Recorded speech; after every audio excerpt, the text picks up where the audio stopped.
नमस्कार, स्वागत है आपका फेडरल देश में। मैं हूं नीलू व्यास। आज एक चर्चा का विषय बन गया है शशि थरूर का नाम, कि शशि थरूर एक मल्टी पार्टी डेलीगेशन जिसमें जिसका नाम वो चुना, उनका नाम चुना भी गया तो किससे? बीजेपी द्वारा। कांग्रेस ने उनका नाम नहीं प्रपोज किया था।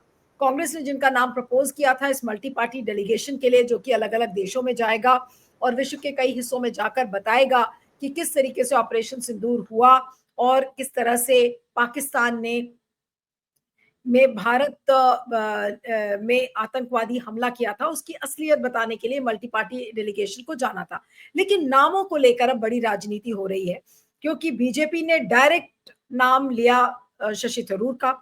उनकी पार्टी यानी कि कांग्रेस ने उनका नाम नहीं दिया था। कांग्रेस ने आनंद शर्मा और मनीष तिवारी, अमरिंदर सिंह, राजा वारिंग, इन जैसे लोगों, सलमान खुर्शीद, इन लोगों का नाम दिया था। और अब पता चल रहा है कि शशि थरूर का नाम बीजेपी ने दे दिया है। तो इन नामों को लेकर इस समय बड़ी राजनीति चल रही है। तो सवाल सिर्फ इतना है कि शशि थरूर को लेकर दो इसमें इश्यूज हैं। एक, मल्टी पार्टी डेलीगेशन अब क्या करेगा जाकर, क्या अपना वो ऑब्जेक्टिव अचीव कर पाएगा? दूसरा, कि शशि थरूर को जो लेकर राजनीति बीजेपी और कांग्रेस दोनों के अंदर हो रही है, इस राजनीति में किसका फायदा सबसे ज्यादा नजर आता है? क्या बीजेपी इस नैरेटिव को लेकर चल उड़ेगी या फिर कांग्रेस? तो आज इन दोनों मसलों पर हम बातचीत करेंगे। हमारे साथ प्रबल प्रताप शाही है, जो कांग्रेस के नेता है, प्रवक्ता है। प्रबल जी, आपका स्वागत है। और हमारे साथ टीके राजलक्ष्मी है, senior deputy editor Frontline magazine की। Thank you so much Rajalakshmi. और मैं आज की चर्चा प्रबल जी से शुरू करती हूँ कि प्रबल जी, नामों को लेकर जो राजनीति हो रही है और खासकर शशि थरूर को लेकर, लोग ये कह रहे हैं कि कांग्रेस अपने तरफ से क्यों नहीं उसने शशि थरूर का नाम दिया? बीजेपी को क्या जरूरत पड़ गई कि बीजेपी उनको उनका नाम उठा लेगी, और बीजेपी ने जबकि जो बाकी लोग हैं उनके बारे में कोई जिक्र ही नहीं किया। अ, देखिए, नमस्कार नीलू जी और आपके पैनलिस्ट साथी और आपके फेडरल देश के लोगों को भी, दर्शकों को भी। मुख्य मुद्दा ये है कि पार्टी से जब कल पूछा गया, किरण रिजिजू जी ने पूछा हमारे कांग्रेस प्रेसिडेंट जी से, तो उन्होंने नाम दिया, आनंद शर्मा जी का दिया, गौरव गोगोई जी का दिया, बाकी अन्य लोगों का दिया। तो उनमें से न चुनकर उन्होंने अपने हिसाब से चुन लिया। ठीक है, वो उनका विषय है। आप जिसको जिसको चुनना चाहें, जैसे जैसे चुनना चाहें वो चुन सकते हैं। लेकिन मेन बात ये है कि जो विपक्ष की प्रमुख मांग रही है, सर्वदलीय बैठक की और विशेष सत्र की, संसद की, इस पहलगांव के मुद्दे पर, उसके बाद जो ऑपरेशन हुआ उसका, और जो सीज फायर का मुद्दा, किन सरकमस्टेंसेस में सीज फायर हुआ, किन कारणों के कारण हुआ, और डोनाल्ड ट्रंप ने ही क्यों सीज फायर का घोषणा किया, भारत ने या पाकिस्तान ने क्यों नहीं किया। तो ये सब सवालों पर जवाब देने से, सर से ध्यान भटकाने के लिए ये सब इस तरह की चीजें की जा रही। अब आप ये बताइए, 200 देशों में तो महाशय मिस्टर नरेंद्र मोदी, जिनको मैं सरेंडर मोदी भी आजकल कहता हूँ सीज फायर होने के कारण, 200 देशों का भ्रमण करीब करीब कर चुके होंगे राजलक्ष्मी जी। और अगर और आप लोग, अगर मैं गलत हूं तो बताइए। और 8500 करोड़ रुपए के तो हवाई जहाज से पिछले 2-3 सालों से चल रहे हैं। तो क्या वो जो 200 देशों में गए, यात्राएं की, उसमें देश के संबंध में उन्होंने कितनी बातें की, और अडानी जो उनका मित्र है उसके देकर कितनी बातें की।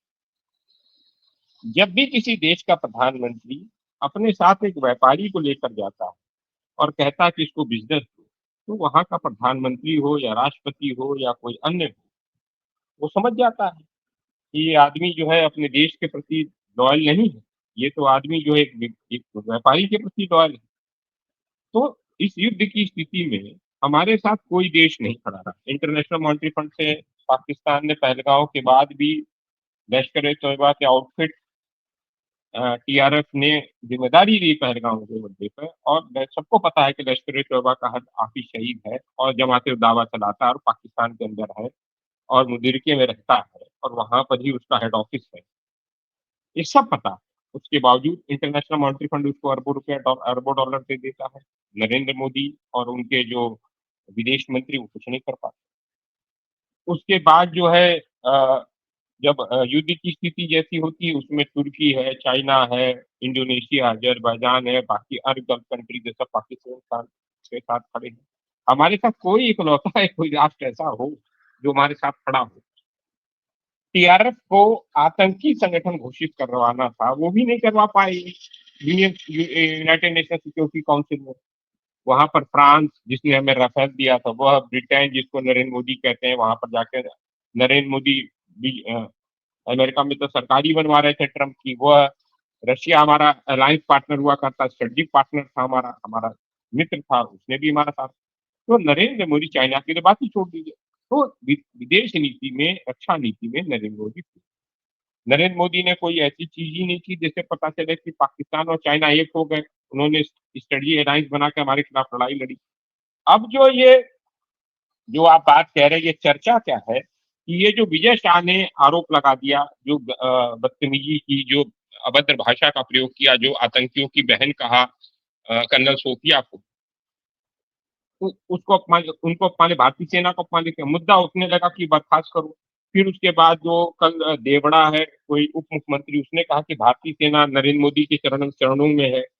तो इन सब को बर्खास्त न करना पड़े, और भारतीय सेना का लगातार जो अपमान भारतीय जनता पार्टी कर रही, उस पर से सवाल थे, उस पर से मतलब लोगों का ध्यान हटे, सीज फायर से ध्यान हटे, सीज फायर किन सरकमस्टेंसेस, इसलिए ये शिबूके छोड़े गए और कुछ नहीं। अभी तक ये बताइए, विक्टिम हम 35 सालों से लगातार, भारत की सरकार लगातार जा जाके बता रही है, हमारे तमाम डेलीगेशन गए हैं, अटल बिहारी वाजपेयी एक बार डेलीगेशन के हेड थे यूनाइटेड नेशंस में, मुझे याद है, प्रबल जब जी, विपक्ष लेकिन के नेता सवाल हुआ। ये है, बहुत छोटा सा एक सवाल है कि जी कांग्रेस का ही आइडिया था कि मल्टी पार्टी डेलीगेशंस को भेजा जाए, लेकिन इस बार ऐसा क्या हो गया कि कांग्रेस उस आइडिया को अप्रोप्रिएट नहीं कर पाई, ओन अप नहीं कर पाई कि भाई मल्टी पार्टी डेलीगेशंस तो हमारा आइडिया था, हमने शुरू किया था जब नरसिम्हा राव की जी सरकार थी, वाजपेयी जी को हमने भेजा था। तो आज भी तो कांग्रेस इस नैरेटिव को ओन अप कर सकती थी, लेकिन आज के नैरेटिव में हम क्या डिस्कस कर रहे हैं, अरे बीजेपी तो थरूर को ले उड़ी। तो ये नहीं, क्या हमने वजह है? हम तो ऐसा क्यों हुआ? नहीं, क्या नहीं, क्या ये कांग्रेस की डिस्कस तरफ से कुछ गड़बड़ी हो गई? जी, ये डिस्कशन हम तो नहीं कर रहे हैं ना, ये डिस्कशन आप लोग कर रहे हैं, हम लोग को बुला रहे हैं, हम लोग का जवाब, कोई हमारे तरफ से तो डिस्कशन नहीं है। ये हमने तो नहीं कहा, हमने बताया कि ये नाम दिए, 3 नामों में से नहीं लिया, काम खत्म। हमने तो ये नहीं कहा कि क्यों लिया, तो किसने लिया। इसका मतलब नाम ये को तो ये लेकर तो नहीं, आप ये सवाल ये हो रहा है कि कांग्रेस भी तो शशि थरूर का नाम दे सकती थी, शशि थरूर का नाम कांग्रेस ने क्यों नहीं दिया? हमारी पार्टी के अंदर आनंद शर्मा जी जो है, आनंद शर्मा जी फॉरेन अफेयर्स को देखते हैं, उनका नाम था। और भी हम नॉर्थ ईस्ट से गौरव गोगोई को लेके गए थे, बाकी अन्य लोगों को लेके गए थे, सलमान खुर्शीद जी थे। तो इन लोगों ने उनको क्यों नहीं हेड बनाया? सलमान खुर्शीद जी तो विदेश मंत्री रहे, अगर हेड बनाना तो विदेश मंत्री, एक्स एक्स नहीं तो विदेश मंत्री को नहीं तो बनाना फिर इस चाहिए। बात को नहीं, मानिए, एक्स इस बात को एक्स मानिए कि कांग्रेस ने भी तो राजनीति की ना। भाई चाहते तो आप आनंद शर्मा के साथ शशि थरूर का भी नाम डाल देते, नहीं, कांग्रेस ने भी हम तो ये नाम कह दिया। रहे हैं कि जब हमने, देखिए पार्टी का अपना लाइन होता है, पार्टी के पे इंटरनल थिंकिंग होती है, हमने अपने थिंकिंग के अनुसार दे दिया। अब वह उनको नरेंद्र मोदी को हर जगह, देखिए नरेंद्र मोदी जब पहलगांव का हमला हुआ, हमारे लोग शहीद हुए, उसके बाद नरेंद्र मोदी ने 2 जगह जाकर भाषण दिया। एक तो बिहार में जाकर भाषण दिया और वहां पे इंग्लिश में भाषण दे रहे थे और हंसी ठिठोली कर रहे थे। दूसरा, वो कोच्चि के पोर्ट पर गए थे, अडानी के पोर्ट पर भाषण करने, और वहां पर जाके कहा कि यहाँ पे तो इंडिया अलायंस के विजयन जी भी हैं, शशि थरूर जी भी हैं, और विपक्ष को नींद नहीं आएगी। तो ये सब जो छोटी छोटी हरकतें, और विपक्ष राजनीति में इस तरह की जो छोटी हरकतें, ऊंची हरकतें नरेंद्र मोदी को ही शोभा देती है। और नरेंद्र मोदी ने आज बता दिया, वो बौने बौने प्राइम मिनिस्टर है। पाकिस्तान से तो सीज फायर कर दिया जब हमारी सेना एडवांस कर रही थी, जब सेना जो है लगातार आगे बढ़ रही थी। और नरेंद्र मोदी के लोग कितनी गालियां लोगों को बकते हैं, कर्नल सोफिया को गालियां दे रहे हैं, विक्रम मिश्री की बेटी को गालियां दे रहे हैं, वो हमारा जो शहीद हुआ है नरवाल, उसकी पत्नी हिमांशी को गाली दे रहे हैं, वो शुभम द्विवेदी की पत्नी को गाली दे रहे हैं। तो ये तो रोज गालियां देने वाले लोगों से आप क्या आशा करेंगे? ओछी राजनीति नहीं, करते हैं ना वो सब तो ये। ठीक है। अब मैं राजलक्ष्मी के पास आती हूँ। राजलक्ष्मी, मुझे ये बताइए कि नामों को लेकर जो राजनीति इस समय हो रही है, क्या कांग्रेस ने मास्टर स्ट्रोक खेला शशि थरूर का नाम न डाल के, या फिर बीजेपी ने ज्यादा बड़ा मास्टर स्ट्रोक खेल लिया क्योंकि वो कांग्रेस के कैंप से ऐसा लग रहा है कि शशि थरूर को छीनने वाले हैं? बिल्कुल ये इंप्रेशन जा रहा है। वैसा नीलू, ये मास्टर स्ट्रोक है कि नहीं मुझे नहीं पता, लेकिन एक चीज़ तो मुझे पता है कि और मुझे लगता है कि शशि थरूर जी को खुद ही रिक्यूज़ जो है करना चाहिए था। क्योंकि वो अपनी पार्टी के वो नॉमिनी नहीं है। क्यों आखिर में वो तो कांग्रेस पार्टी में है वो। इसमें तो 2 राय नहीं है, उन्होंने पार्टी तो छोड़ी नहीं। वो अभी भी कांग्रेस के ही एमपी हैं और 4 टाइम एमपी रह चुके और काफ़ी मतलब सीनियर कद के नेता जो है हाँ माने जाते हैं। तो ऐसा नहीं कि कोई मतलब छोटे-मोटे कोई नेता हो, है ना? तो उनको खुद रिक्यूज़ करना चाहिए था। मेरे हिसाब से हाँ, एक मोरालिटी बनती है। हाँ, एक नैतिकता बनती है क्योंकि जब पार्टी ने 4 लोगों का नाम दिया है, ये भी उनको पता ही होगा कि आखिरकार नाम तो पार्टी से आएँगे। मतलब इंडिविजुअली थोड़ी कोई रिप्रेज़ेंट करता है, आखिर पार्टी के नॉमिनीज़ होते हैं ना। और फिर गवर्नमेंट ने भी संपर्क किया है पार्टी को। जब गवर्नमेंट ने संपर्क किया पार्टी को और उन्होंने 4 नाम दिए और उनमें से शायद गवर्नमेंट ने चयन नहीं किया या क्या हमें नहीं पता, लेकिन उन्होंने एक जो है कांग्रेस एमपी को हाँ, अपने आप ही निमंत्रण उन्होंने दे दिया। हाँ, और वो कांग्रेस एमपी ने एक्सेप्ट भी कर लिया। तो इसमें कुछ मतलब ठीक नहीं लगता है, ये अप्रोच भी ठीक नहीं लगता है, दोनों तरफ से ठीक नहीं लगता है मुझे। ना तो बीजेपी की तरफ से मुझे ठीक लगता है और न ही शशि थरूर की जी की तरफ से ये ठीक लगता है। अब ऐसा है कि कांग्रेस तो उनको तो डिसोन तो करेगी नहीं। या तो आप उनको पुश कर रहे हो कि आप जो डिसोन करो शशि थरूर को। आप कहो कि भई ये हमारे नहीं है और इनको जो पार्टी से जो है निकाला जाए या उनके खिलाफ कुछ शो कॉज़ या कुछ डिसिप्लिनरी एक्शन। पर कायदे से तो डिसिप्लिनरी एक्शन बनता है। उन्होंने किस हैसियत से वो एक्सेप्ट किया? वो एक ज़माने में थे वो यूएन में उनका एक रुतबा था और एक रोल था। अब क्या बीजेपी में क्या जो कम लोग हैं क्या? जयशंकर क्यों नहीं लीड कर सकते थे वो डेलीगेशन? कायदे से तो जो है जयशंकर को लीड करना चाहिए, है हुँ। ना? तो ये उन्होंने या तो ये इमेज प्रोजेक्ट करने की कोशिश की है पूरे देश में और विश्व को भी कि हम पूरे मतलब पूरा भारत हमारे साथ है। ठीक है, वो एक हद तक तो बिल्कुल है, जहाँ तक जो है रिस्पॉन्स देने वाली बात है, जैसे मैंने आपके इंग्लिश शो में भी कहा। हाँ, उस हद तक तो है भारत और सारे भारतवासी और पॉलिटिकल पार्टीज़ भी बिल्कुल गवर्नमेंट का साथ उन्होंने दिया है कि पहलगाम का जो है जवाब जो है होना चाहिए। लेकिन उसके साथ-साथ और भी कई सवाल हैं कि वो अंदर जो कैसे आए, सीज़फायर का क्या मतलब प्रकरण रहा, ट्रम्प के जो स्टेटमेंट्स थे उनका क्या मतलब निकलता है, वो क्या कहाँ तक सच है? तो बहुत सारे सवाल उत्पन्न होते हैं। उसके लिए ना तो अभी तक एक जो स्पेशल सेशन नहीं बुलाया गया है पार्लियामेंट का और सीएम्स की अगर मीटिंग भी हुई, तो वो बीजेपी सीएम्स की मीटिंग हुई है जिसको जो प्राइम मिनिस्टर ने एड्रेस किया। लेकिन आज तक 2 ऑल पार्टी जो ब्रीफिंग्स हुई थी, उसमें उसमें पीएम अभी तक नहीं आए उसमें।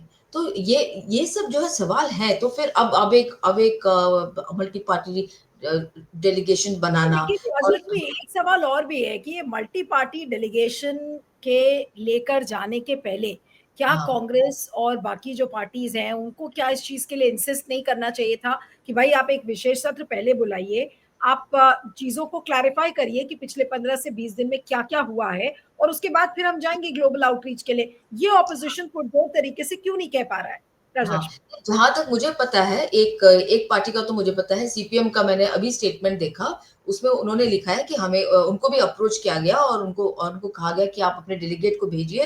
लेकिन उन्होंने कहा ये सारी चीज़ें भी होनी चाहिए थी। क्योंकि देखिए ऐसा है कि पॉलिटिकल पार्टीज़ जो है ऑपोज़िशन है, उनका ये मत भी है कि सिर्फ़ मतलब मिलिटरीली ही नहीं लेकिन डिप्लोमैटिक प्रेशर जो होता है, वो भी डालना चाहिए पाकिस्तान पे और जो इंटरनेशनल कम्युनिटी को कन्विंस करने की ज़रूरत है कि ये आज हम एक टेररिज्म का सिचुएशन फेस कर रहे हैं और पहलगाम उसका आउटकम है। तो तो उस कॉन्टेक्स्ट में देखा जाए तो ये ऑल पार्टी डेलीगेशन ठीक है। लेकिन जो अन्य डिमांड थी कि भई मतलब भारत के लोगों के सामने भी तो भारत के लोग भी तो सवाल उठा रहे हैं, सिर्फ ऑपोजिशन पार्टीज नहीं, है ना? बहुत सारे सवाल उठ रहे हैं और उन पर और गवर्नमेंट की बिल्कुल चुप्पी है। भाई आप तो कहीं तो बोलेंगे ना, ठीक है, आप खुलेआम वहाँ से मन की बात तो हर संडे को होता है। लेकिन ऑल पार्टीज के सामने गवर्नमेंट की बात या गवर्नमेंट का पक्ष जो इन सारे इश्यूज़ पर है, एक बहुत बड़ा साइलेंस है। आप इंटरनेशनल कम्युनिटी को कन्विंस करने चले हैं। आप सबसे पहले अपने देश के लोगों को तो कन्विंस करिए और अपनी जो ऑपोज़िशन को तो कन्विंस करिए सबसे पहले, है ना? तो अब ऐसा है कि सीपीएम ने अपने स्टेटमेंट में कहा है कि उन्होंने एग्री किया है कि वो इस डेलीगेशन के हिस्सेदार बनेंगे। लेकिन उन्होंने कहा है कि हम बहुत भारी मन से, मतलब we are obliged to be part of the delegation, because ठीक है, हमारी एक नैतिक ज़िम्मेदारी बनती है कि हम ऑल पार्टी डेलीगेशन के हिस्सेदार हो, क्योंकि हमें भी एक यूनाइटेड फेस प्रोजेक्ट करना है। लेकिन आपने अभी तक वो स्पेशल सेशन नहीं बुलाया। आपने सारे सीएम्स की एक मीटिंग होनी चाहिए थी जिसमें आप ब्रीफ करते, तभी तो आप कॉन्फिडेंस मिलोगे लोगों को ना। मतलब आखिरकार मतलब किसको प्रोजेक्ट करना चाहती है गवर्नमेंट, मतलब बिल्कुल, किसके लिए कर रही है प्रोजेक्ट, ये सवाल भी बिल्कुल, उठता है। बिल्कुल। हाँ। नहीं, लेकिन मल्टी पार्टी जो डेलीगेशन है उससे सवाल से हटकर मैं वापस कांग्रेस वाले सवाल पर आती हूँ प्रबल जी, और आप ही से पूछना चाहूँगी कि जो level of engagement doctor Tharoor का पार्टी के सेंट्रल नेतृत्व के साथ है, वो कितना है? क्या वाक़ई में आप लोगों को लग रहा है कि थरूर साहब छोड़ देंगे? मुझे नहीं लग रहा है, कांग्रेस को जानती हूँ मैं बहुत अच्छे से। मुझे नहीं लग रहा है कि कांग्रेस उनको कोई डिसिप्लिनरी एक्शन, जो अभी राजलक्ष्मी कह रही थी, उनके खिलाफ कोई डिसिप्लिनरी एक्शन नहीं होगा।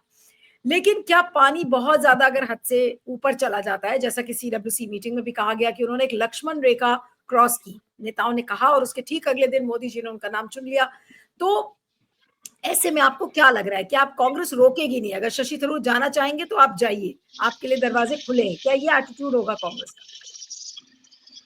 का? नीलू जी, अभी जो हमारी अहमदाबाद में मीटिंग की पीडब्ल्यूसी ओपन सेशन था, इसमें आपने देखा था ना, बाकायदा आपको भी याद होगा कि शशि थरूर जी एड्रेस कर रहे थे। हम्म। तो कहाँ आपको दूरियां दिखती रहती हैं, समझ में नहीं आता है कि कि तो आपको नहीं कांग्रेस लग रहा कि के थरूर साहब छोड़ेंगे कांग्रेस? भाई, देखिए, राजनीति में प्रबल प्रताप शाही कल क्या करेंगे नहीं पता ना। अब नीलू जी आज फेडरल पे है, कल कहाँ जाएगी पता नहीं ना। कौन क्या करेगा वो अलग विषय। लेकिन फिलहाल जो है वो पार्टी के हैं, पार्टी के हमारे मेंबर ऑफ पार्लियामेंट। मैं वही कह रहा हूँ ना कि नरेंद्र मोदी अपनी ओछी राजनीति से पीछे नहीं है हर चीज में। और मैं एक्चुअली क्या है कि नरेंद्र मोदी का जवाब हमारे जैसे लोग दे, जो थोड़ा, क्योंकि हम लोग आंदोलन से आए हुए हैं, और हमारे यहाँ थोड़ा सा पार्टी के अंदर थोड़ा सा बहुत अच्छे अच्छे लोग प्रवक्ता भी हैं। लेकिन हम लोग थोड़ा सा, क्योंकि हम लोग किसान आंदोलनों से आए हुए लोग हैं, हम लोग देशस्थ लोग हैं, देसी भाषा जानते हैं, तो हम लोग की भाषाओं का थोड़ा सा वो रहता है, तर्क थोड़ा सा वो रहता है। मैं अगर अभी कह दूं, तभी आप फिर कहेंगे कि आप जो है थोड़ा हार्ड हो जाते हैं। मैं सवाल पूछूं, पूछिए, पूछिए। ये HAL, हिंदुस्तान एरोनॉटिकल लिमिटेड, ने राफेल को क्यों नहीं बनाया? आज अंबानी क्यों बना रहा था? ऑर्डिनेंस फैक्ट्रीज क्यों हथियार नहीं बना रही, ड्रोन क्यों नहीं बना रही है? वो सब क्यों अडानी बना रहा है? देखिए, नरेंद्र मोदी ने वो सब सवाल तो नहीं, अपनी जगह है, लेकिन आपने सवाल मेरे सवाल मैडम का ऐसा है, जवाब नहीं मैडम है, दिया। नीलू जी ऐसा है आपने मेरे कि सवाल को कहीं और घुमा दिया, अदानी और एचएएल पे आप ले गए। नहीं आपने नहीं ये नहीं नहीं नहीं नहीं नहीं बताया, नहीं ना, आपने सवाल ये नहीं सवाल बताया देश कि का है। थरूर साहब देखिए, अगर थरूर देश का है साहब सवाल। कांग्रेस छोड़कर जाना चाहेंगे तो क्या आप उसके लिए तैयार हैं? पार्टी क्या तैयार है कि जाओ भाई थरूर साहब, आप छोड़ के जाना चाहते हो तो आप चले जाओ? राहुल गांधी जी ने एक कहानी सुनाई, बस्तीता और फिदेल कास्ट्रो।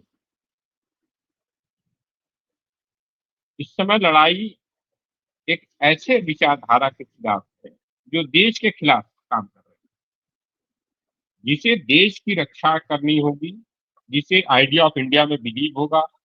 वो सारे लोग कांग्रेस पार्टी के साथ रहेंगे, देश के साथ। आज पता चल गया ना कि आइडिया ऑफ इंडिया पर नहीं चलकर नरेंद्र मोदी ने क्या क्या गड़बड़ी कर दी। गुटनिरपेक्ष जो राष्ट्र का नेतृत्व करता था, भारत, उस गुटनिरपेक्ष राष्ट्र के कोई मीटिंग की नरेंद्र मोदी ने? तो ये सब सवाल कोई खड़ा ना करे, इसलिए ये नई नई नई नई वो क्या करता है, नई नई रोज पतंग उड़ाता है। हमारे यहाँ उत्तर प्रदेश में कहते हैं नई पतंग उड़ाओ। तो नई पतंग उड़ाता है, फिर वो डोर देखता है, फिर देखता है अच्छा अच्छा अच्छा ये हो गया, अच्छा नीलू जी ने ये डोर पकड़ ली, तो फिर दूसरा दे देता, फिर नीलू जी दूसरे पकड़ लेती है, फिर हम लोग को बुला दो। तो हम लोग क्या करते हैं, नरेंद्र मोदी के फेंके हुए ड्रोन ड्रोन मान लीजिए या काइट कह दीजिए, उसको ही पकड़ते रहते हैं। शाही साहब, मेरा काम सवाल डोर पकड़ना नहीं है, मैं तो डोर को संभालती हूँ, वो आपकी भी डोर संभालती हूँ, बीजेपी की भी डोर संभालती हूँ। मैं लेकिन मैं जो बात कह रहा हूँ कि नई नई डोर, अब ये सवाल उठना था कि नरेंद्र मोदी ने सीज फायर में क्या गड़बड़ी की, तो मैं देख रहा हूँ विजय शाह पर सवाल उठना था और देवड़ा पर सवाल उठना था। तो देखिए जी, वो सब, कितने हाँ, स्मार्टली हम सब ने क्या किया, शशि थरूर जी का नाम लाकर और ये और वो पूरा, आज पूरा जी पूरा मैं देख बताइए। रहा हूँ, पूरा तभी से सुबह से लेकर दोपहर से लेकर ये चीजों में परिवर्तन हो गया कि देवड़ा पे बात ना हो, विजय शाह पर बात ना हो, नरेंद्र मोदी पे बात ना हो। और उनके जो विदेश मंत्री ने क्या कहा, हमने पाकिस्तान को पहले ही बता दिया था कि हम हमला करने वाले हैं, यानी मिक्स फिक्स गेम खेल रहे थे, हम्म। हमला करने वाले हो कि अपने आतंकवादियों को भगा दो। तो ये जो देशद्रोह है ना, अगर हमारा विदेश मंत्री कह रहा है कि उसने पाकिस्तान को बता दिया था कि आतंकी ठिकानों पर हम हमला करेंगे, तो ये देशद्रोह के में होता है। तो किस उल्लू बना रहे हो देश को, जनता को उल्लू बना रहे हो। नहीं, केस लेकिन होना चाहिए इन थोड़ी-सी, सबको, हाँ, इस्तीफा होना चाहिए इस पर। मैं राजलक्ष्मी के पास आना चाहती हूँ, जो बात आप कह रहे हैं, कि ये बात तो सही है कि कर्नल सोफिया कुरैशी को बुरा-भला कहा गया, फिर उसके बाद जगदीश देवड़ा ने कल कहा कि सेना प्रधानमंत्री के आगे नतमस्तक है, और जो तमाम सीज़ फायर को लेकर और भी जो सवाल किए जा रहे थे स्ट्रैटेजिक और डिप्लोमैटिक फेलियर पर, क्या उन सारे सवालों पर पर्दा डालने के लिए ये थरूर को लाकर यहाँ पर खड़ा कर दिया गया है कि ये लो, थरूर को हम जैसे ही खड़ा करेंगे मल्टी पार्टी डेलीगेशन में, तो सारा नैरेटिव बदल जाएगा। बात जो प्रबल जी कह रहे हैं कि देखिए सब कुछ घुमा दिया आज सुबह से, अब सब थरूर थरूर ही डिस्कस कर रहे हैं, तो क्या नहीं ये हो एक अटेंशन डाइवर्जन टैक्टिक्स था? नहीं हो सकता नीलू, फिर बीजेपी क्यों नहीं कर सकती ऐसी चीजें? मतलब ठीक है, अगर वो करती भी तो एक पॉलिटिकल पार्टी है, और अगर बहुत बहुत ज्यादा अगर नेगेटिव ऑप्टिक्स इन सारे बयानों की वजह से हो रहा है, तो हो सकता है उन्होंने किया हो। ये हम पुष्टि के साथ तो कह नहीं सकते। लेकिन आज तो कांग्रेस ने मतलब वो खुद ही मतलब पब्लिक स्टेटमेंट्स इशू करती है कांग्रेस पार्टी की, लक्ष्मण रेखा नहीं क्रॉस करना चाहिए, या फिर एक स्टेटमेंट इशू होता है कि भाई हमें तो 4 नाम भेजे थे, उसमें शशि थरूर का नाम, फिर इतना सब कुछ एक्सप्लेनेशन देने की क्या जरूरत है? सवाल ये है आप इग्नोर राजलक्ष्मी करिए, की, कांग्रेस नहीं, इग्नोर भी कर सकती थी। हाँ, जयराम रमेश को आगे बढ़कर बोलने की क्या जरूरत थी, जब पता ही बिल्कुल, था कि बिल्कुल। जयराम रमेश, शशि थरूर का नाम आ गया है, तो जयराम रमेश ने उठा के उसको ट्विटर पर डाल दिया। हाँ, हाँ, हाँ, बिल्कुल, मतलब आप उसको इग्नोर भी कर सकते थे ना। मतलब हम्म। एक तरीका, अगर अगर स्मार्टली अगर करना होता है तो आप उसको इग्नोर भी कर सकते थे। ठीक है, we welcome the government's decision, और अगर अगर एक रूटीन चीज़ गवर्नमेंट कर रही है, हम ऑल पार्टी डेलीगेशन अगर हम ले जा रहे हैं, इसमें से बहुत कुछ निकलना नहीं है, ठीक है? अगर ऑपोजिशन के बीच में भी तो कुछ डिस्कशन होना चाहिए मेरे हिसाब से। मतलब इंडिया ब्लॉक को भी बैठ के ये डिस्कस करना चाहिए कि इस ऑल पार्टी डेलीगेशन का क्या अल्टीमेटली आउटकम होगा, और उसमें हमारा क्या रोल होगा, और इसमें जो है हमें किस चीजों पर फोकस करने की जरूरत है। ये सारी चीजें तो एक स्ट्रैटेजी के तौर पे करना चाहिए इंडिया ब्लॉक को। अब हमें नहीं पता कर रही है कि नहीं कर रही है, लेकिन अगर उन अपने ही पार्टी पीपल, अब ऐसा शशि थरूर ने जो किया किया, उनको उनको हमने तो कहा कि उनको नहीं करना चाहिए था ये, लेकिन फिर एक पॉलिटिकल पार्टी को जो है कैसे रिएक्ट करना चाहिए। अब कोई बाइट देने की इतनी इच्छा है तो क्यों बोले, आप बोले कि हमारे नॉन इश्यू है, ये भी कह सकते हैं ना कि हमारे लिए नॉन इश्यू है, जी। हमारे लिए इश्यू ये है, ठीक है, ऑल पार्टी डेलीगेशन जा रहा है, ठीक है, हम्म। हम इसको बड़ा इश्यू नहीं मानते। अब हम्म। आप अब बीजेपी को भी एक्सक्यूज मिल गया, क्योंकि क्योंकि कांग्रेस ने ऐसे रिएक्ट किया तो उन्होंने भी कहा, अरे भाई देखिए देखो, मतलब कांग्रेस अपने ही लोगों को इतना जो तवज्जो नहीं दे रही, जबकि हम उनको ज्यादा भाव दे रहे हैं। ठीक है, अल्टीमेटली ऐसे कि शशि थरूर जी कहीं नहीं जाएंगे, लेकिन उनका जो इंडिविजुअल एम्बिशन है जो भी बनने का, वो तो पार्टी से तो बड़ा नहीं हो सकता ना। मतलब मेरे हिसाब से मतलब नहीं होना चाहिए, क्योंकि अल्टीमेटली वो क्या सिग्नल्स वो ऐसे कर करके अल्टीमेटली वो अपना रास्ता उनको बाहर ही जाना, बाहर का ही रास्ता दिखता है मुझे, है ना? और बिल्कुल। उसमें क्या है, मतलब बीजेपी में तो बहुत लीडर्स है, वो उनको वो मतलब शशि थरूर जी अगर उनको लगता है कि ऐसा कर करके मतलब इंडिविजुअल मैं अपना मन बोल रहा हूँ, मतलब ऐसे थोड़ी होता है कोई, बिल्कुल। मतलब पार्टी के कुछ स्पोक्स पर्सन होते हैं, पार्टी का एक लाइन होता है, मतलब हर पार्टी का एक अप्रोच होता है, और वो उनके जो निर्धारित स्पोक्स पर्सन होते हैं उनके जरिए वो बताया जाता है। जैसे जैसे जैसे पूरी ब्रीफिंग्स भी हुई ऑपरेशन सिंदूर की, मतलब सिस्टम है, मतलब एक सिस्टम बिल्कुल, तो होना चाहिए ना, और हर पॉलिटिकल पार्टी में वो सिस्टम है। और कोई बिल्कुल, अगर आउट ऑफ लाइन अगर बोलता है, तो उसके खिलाफ कुछ ना कुछ तो डिसिप्लिनरी एक्शन होता ही है। अभी बिल्कुल, इन्होंने पीएम के भी बहुत गुण गाए हैं, और ये भी कहा कि भई ट्रम्प ने जो कहा उसके पीछे क्या पता पीछे बात हुई हो, हाँ, ये सब कहने की क्या ज़रूरत है? हुँ, बहुत बिल्कुल। सारी चीज़ें चलिए अगर तो आप जो हाँ, जो जो अब मैं फाइनल क्वेश्चन के लिए आ रही हूँ प्रबल जी के पास, और बहुत संक्षेप में इसका प्रबल जी जवाब चाहिए कि शशि थरूर का भविष्य कांग्रेस में आपको क्या लग रहा है? मुझे पता है आपके लिए बहुत मुश्किल सवाल है, और सब सीनियर नेताओं की तलवार भी लटकी रहती है कि अरे कहीं ऐसा ना हो मैंने कुछ बोल दिया गड़बड़ हो जाए। लेकिन आपको क्या लग रहा है भविष्य, बहुत संक्षेप में? जी। उनका भविष्य उज्ज्वल है कांग्रेस में, और क्या भविष्य क्या तो दिक्कत है? उज्जवल है, लेकिन कांग्रेस में या बीजेपी में? नहीं, कांग्रेस में कहा है। आप, मुझे समझ में नहीं आ रहा है, आप सब लोग पिछले 3 या 4 महीने से एक एक इश्यूज क्यों उठा के ला रहे हैं? ये जा रहा, वो जा रहा, कोई नहीं जा रहा। अरे अब जो नरेंद्र मोदी नैरेटिव इस्तीफा बनाने की कब, कोशिश। नरेंद्र मोदी सुनिए, अब मैं बोल रहा हूँ ना, मैं तो बोलता हूँ तो मेरी बात, मैं 5 साल पहले जो बातें कही है ना वो आज बातें होती है। मैं कह रहा हूँ नरेंद्र मोदी इस्तीफा कब देंगे, जिम्मेदारी कब लेंगे पहलगांव के घटना का, और ये जो सीज फायर किया है अमेरिका के दबाव में, ट्रम्प के दबाव में, उसको जिम्मेदारी लेकर जो उन्होंने देश को लेट डाउन किया, देश को झुकाया है। सेना जो मजबूती से लड़ रही थी, सेना जो एडवांस कर रही थी पाकिस्तान की तरफ, उसको रोकने का काम नरेंद्र मोदी ने किया है। जो अपमान भारतीय सेना का भारतीय जनता पार्टी लगातार कर रही है, और नरेंद्र मोदी कुछ नहीं कर रहा। और महिलाओं के सम्मान की बात कर रही है, कर्नल सोफिया को गाली देते हैं। और उसके बाद जो है विजय शाह, उसका अभी तक बर्खास्तगी नहीं हुआ। और वो बब्बन सिंह रघुवंशी का वीडियो देखा आपने? वो जो भारतीय जनता पार्टी का नेता है, जो महिला का सम्मान कर रहा है, वो उत्तर प्रदेश वाला बिहार में जाकर, वो देखा आपने?